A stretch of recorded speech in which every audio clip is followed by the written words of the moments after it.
Hi guys, welcome to another video. Today I want to bring you a tutorial on constraints.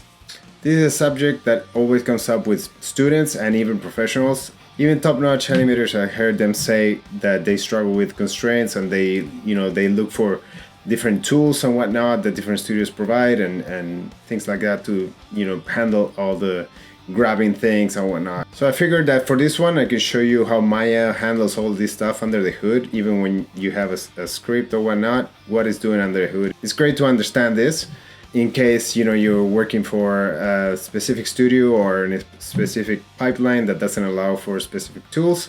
And also you never know if you're gonna end up switching to another software and whatnot, so these concepts should translate to other software as well. I think constraints are really important to understand, especially if later on you plan on using in your workflow things like space switching, which is super powerful and it can help you achieve things a lot quicker and a lot easier than handling things the traditional way. So with that being said, here we go. Let's jump into Maya.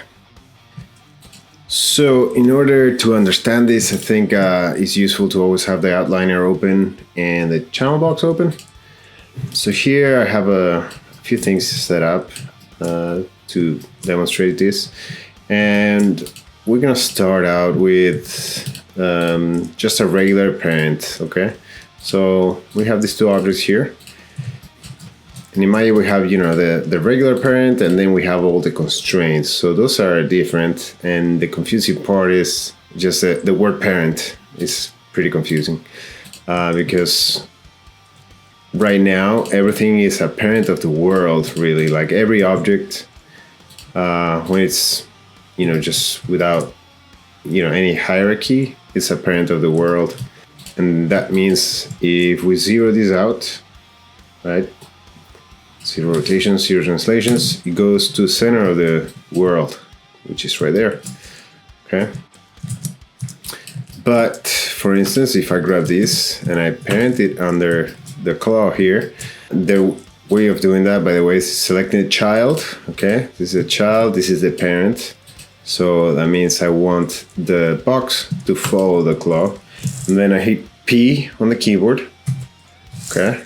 You can see here in the outliner what just happened. The box went under the claw, and now we have that hierarchy over there, okay?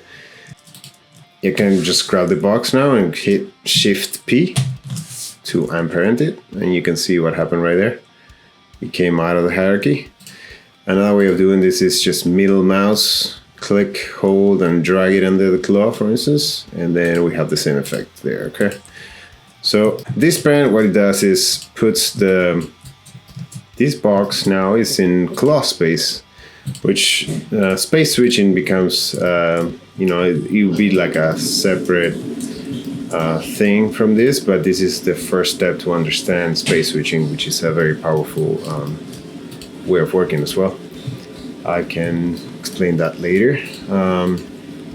Let's stay here with this for now. So now if I grab this box, which is in claw space, and the claw is in world space, again, if I zero out the claw, it's gonna pop to the world, okay, because it's in world space. But now see what happens when I zero out the box. Select everything, zero it out, and it pops in the center of the claw because it's in the claw space, okay? Let's Control Z all this. Pops back in place. So now that we understand a little bit more how parenting works, let's see. I'm gonna just rotate the claw, and I can see that the box is gonna follow the claw, okay? Same thing if I move it, okay? And probably scale as well. If I scale it, everything scales with it, okay? So when is this useful? This is useful when we have, for instance, a character is holding a glass or a weapon, right? But it's always been held in that hand. He doesn't have to drop it somewhere or something like that, right? So it's always attached to the hand. Then you can just do a regular parent to the control. In this case, I don't have any controls here, but it's be the same case, right? So now this is always here, and that claw hand and moves around, so, which is great. But the problem comes when you have to, say this claw comes down here and now we need it to be dropped there. How do we do that? I can counter animate this. So I'm gonna set a key here. I'm gonna go here and go up, right? And then I can animate the box if I wanted to, just here. But then you have to really be very precise on this, and it's moving, so it would take forever for me to actually get that working. And this is a very simple setup. It might be a lot more complex if it's a human character moving around. Okay, so how do we manage that? Well, we have the constraints. That's what constraints are for. Again, I'm gonna reiterate this. If we zero out the box, it pops to the center of the object, the parent's object. Okay, so if I move from here, right, it's 5 units from the center of the parent object. This happens all the time with any type of parenting. If it's a hand or anything else, it's the same deal. Versus this box, or let's just stay with this one just to not get too confusing. Let's Shift P to get it out of the hierarchy, like it did right here. And now you see that the numbers change, right? Let's do that again. So take a look at the numbers here. Well, the box is not parented to the claw. These are the units relative to the world space. Okay, Shift, select, and then hit P. Now it's under the hierarchy again, and then let's look at the translations and rotation. It's all zeroed out, okay, because it's in the center of its parent. Okay. Now I'm gonna move over to this setup here. Let's do a constraint. Let's bring this out here. And what I want to do is, okay, I'm gonna grab this claw. I'm gonna come down. I'm gonna pick it up, and then it's gonna come back up. Okay. Whoop. Okay. So right now, what I want it to happen is right here in frame 10, it needs to pick up the box. Okay. So here's where it becomes a little tricky and confusing, okay? So to parent any object under another object, we select the child first, then the parent, and then we hit P, right? When it comes to constraint, it's exactly the opposite. We actually select the parent first, and then any child, right? Like we select that one, for instance. And I'm gonna go to the option box here just to make sure I have let's do the reset setting here. This is how it counts by default. Maintain offset is usually what you wanna have, and I'll explain what that is in a minute.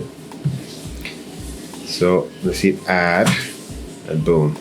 You'll see that when I select the box, the channels here turn blue. That means there's a constraint of some sort attached to that object. And if we go here to the outliner, we can see that this box is not under the claw, but now the claw is moving it, right? So what's going on here is there's this node over here, which is the parent constraint node, that is telling this box to follow the claw. But this box is still in world space, right? Because it's not in the hierarchy of the claw anymore. It's still in world space. So you can see the numbers here. If I move it, if I zero it out, for instance, it's gonna go to the center of the world. Now, because it has a constraint going on there, if I just scroll here, it's gonna pop. And this is the other issue that we need to address here. So now, this claw has no real difference with this other claw, right? If I move it up and down, that's that. But this one gives me the opportunity to say, I'm gonna key these here. I'm gonna press S, and there's gonna pop up a blend parent option here. When I key it, it comes in as 0 by default. So that means it's off. 0 is always off, 1 is always on. Okay, it's a binary thing there, binary code. So, and you can see now that the attributes here turn green. That means there's more than one influence on those channels, which is the constraint and the animation. And the way to tell it which one to follow is by turning on and off the blend parent. So let's animate this. I know that the claw is gonna pick up the box on frame 10. So in frame 9, I need this to be 0, and on frame 10, I need this to be 1. And just like that, we get that to be picked up, okay? So that's the difference between constraint. Constraint maintains the object outside of the hierarchy, okay? And it keeps it in world space. And you have the ability to tell it when you want it to pick up and be dropped. Now, you would think, okay, this is the way to go in any case, just always use this. Sure, but not always, okay? Because the disadvantage of this is that once it's picked up, I cannot put any more keys in this, okay? Even if a kid here in frame 18 say there's some rotation going on, it's gonna pop back into the position where I constrained it at, okay? So let's make it super obvious here. Oops, see what happened right there? Popped. So I try to key it. Nothing is gonna happen. So then it's like, crap, how can I make it to where the box also receives animation? So now we gotta combine the two solutions, okay? That's how we do it. I'm gonna show you here how to do that. And duplicate this, bring it over to the side here. And I'm gonna unparent this. So now we have the two objects separated. Okay, let's bring this up. And now what we're gonna create is a locator. So let's go to here, create locator. Locators are very useful. And I'm trying to work here, guys, with just the tools, the Maya tools, native Maya tools. I'm not trying to use any other tools. Of course, there's other scripts and tools that accelerate these processes, but I think it's worth understanding how it works under the hood. So then whichever software you have, you can recreate these setups, and you are not tied to a specific tool, okay? So what I'm gonna do here is align these two. Okay, so align this with that and go here, modify. So I select the locator, then the object that I want to constrain. Go to modify, snap align objects. I'm gonna go to align objects. Just double check all the settings on all of that. And I'm gonna say last selected object and hit align. And I can see now that my locator is right in the center of the cube, which is great. That's exactly what I want. Cool, I'm just gonna bring this guy down again. Just kind of put it there.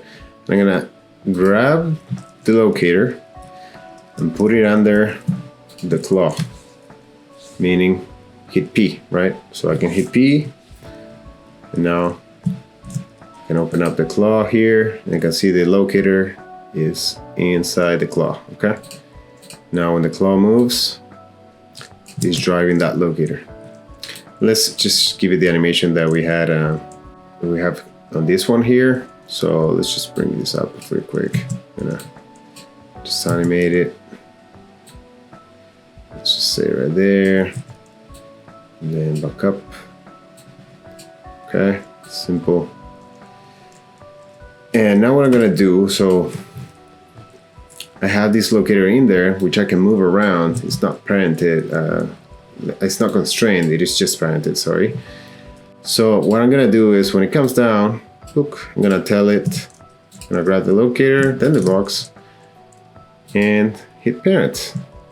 Now it's gonna be attached. Okay, and I'm gonna do the same deal of setting a key on the box, and that will bring up the blend parent in the channel box. Okay, so I'm gonna key the blend parent on frame 9, frame 10. I'm gonna turn it on to follow that locator. Okay, pick it up. That's great. That's exactly what this gives me, right? Exactly the same setup.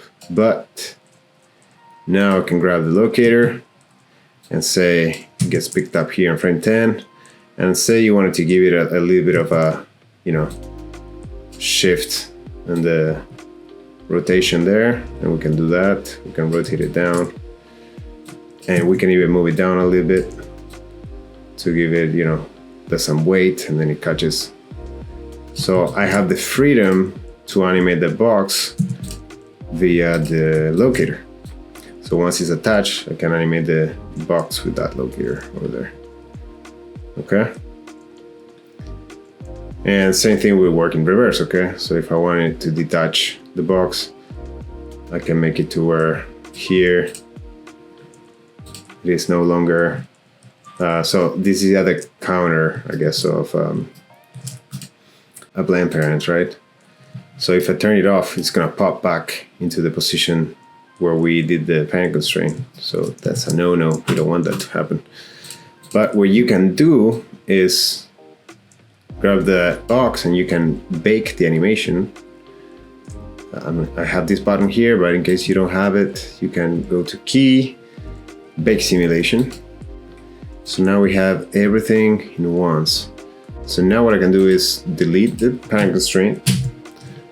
Now there's no more constraint, meaning this is no longer controlling the box, nor is this, of course.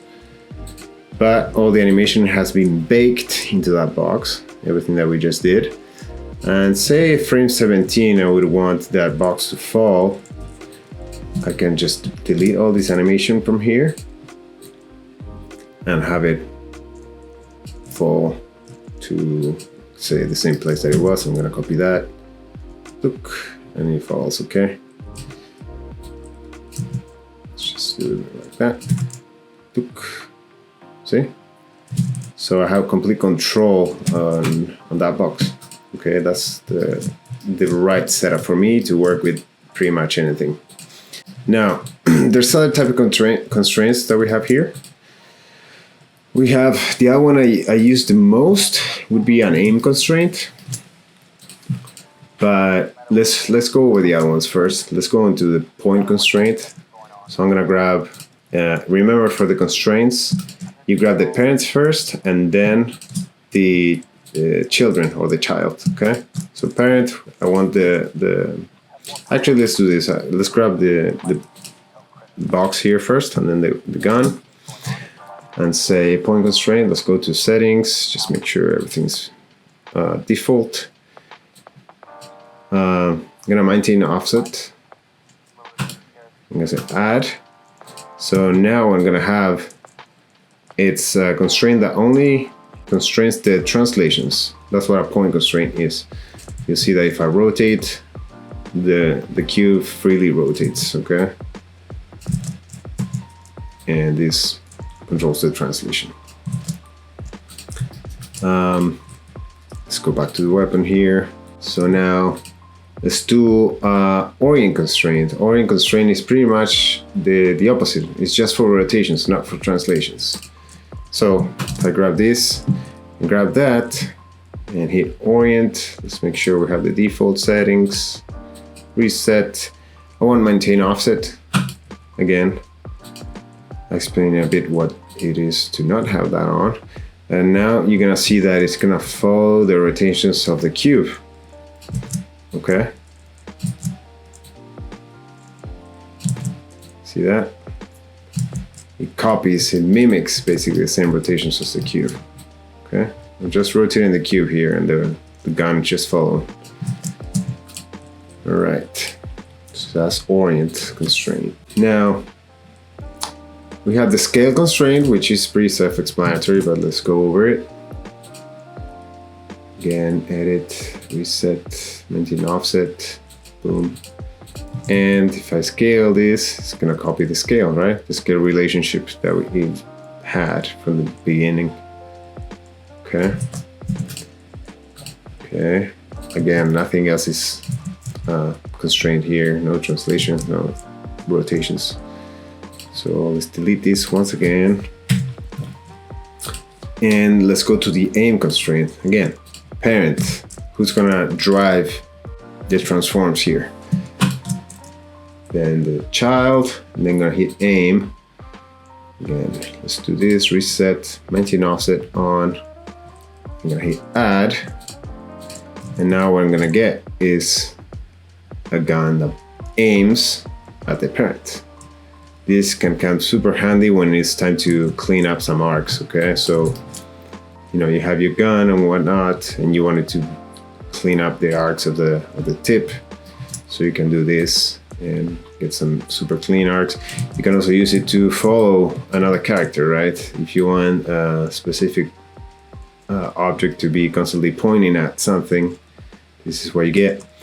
This is pretty much what eyes on a character are as well. You know, they're always set up this way to where it aims at that controller, the eye controller.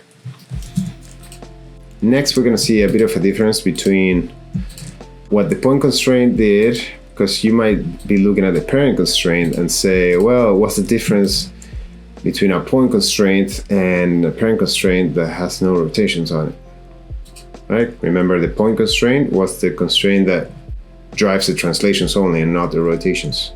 So let's take a look at that real quick. So in this case, it's gonna follow, okay, this guy. There's not too much of a difference on the translation one, on the point.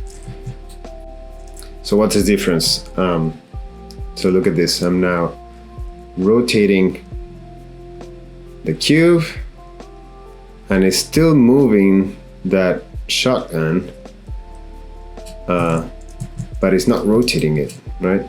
So versus what we saw with the point constraint, right? You can see when I rotate the cube, nothing happens to it. Okay, only when I move it. Versus the parent constraint with just the translations. See, still moves that because the origin of that shotgun is still following with the rotations of the thing, of the cube. If I do that with, let's remember what the orient did, okay? The orient constraint did this to where whatever I rotate on this cube is being followed by the shotgun, okay? Now, if I go to parent, remove the translations, do only parent constraint with rotations, and let's take a look. If I rotate it, okay, it's pretty much like the orient constraint, right? But now when I move it, nothing happens. It's very much like that orient constraint. Okay.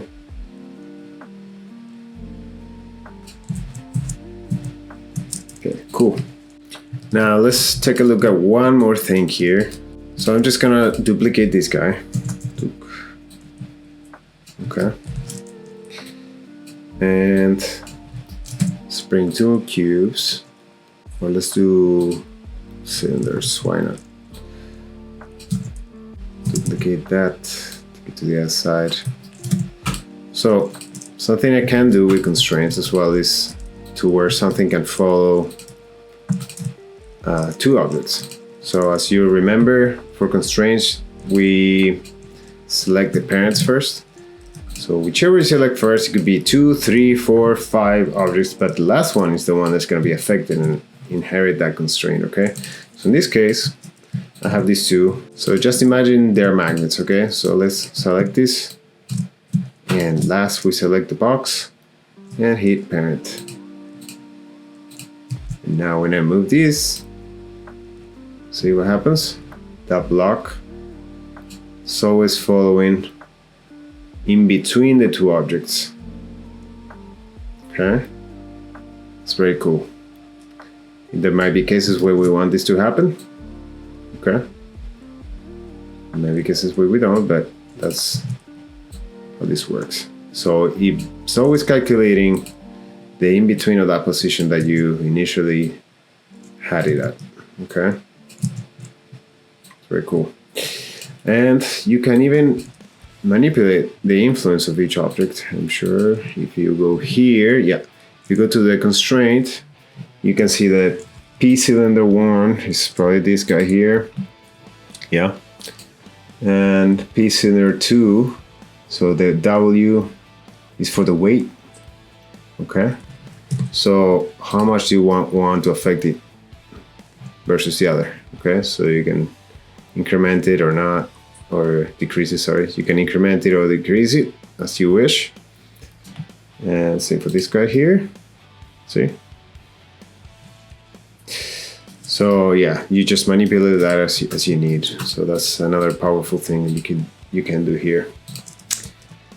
So last, let me explain how the maintain offset works. Let's just grab these, and let's say this is going to be the parent. So grab that. Up until now, we maintain offset on everything, because normally you set up your objects in a scene to where you say, okay, this is where I want the constraint to start. So you want that on. But say you don't want it, you just want it to snap to the origin. So the child, so the last one that we selected, is gonna pop into the origin of the parent. So hit add, and boom. Okay. So now the constraint is right there. There might be instances where you do want this, some others that you don't. One cool thing to consider is this is another way to snap align objects. Okay.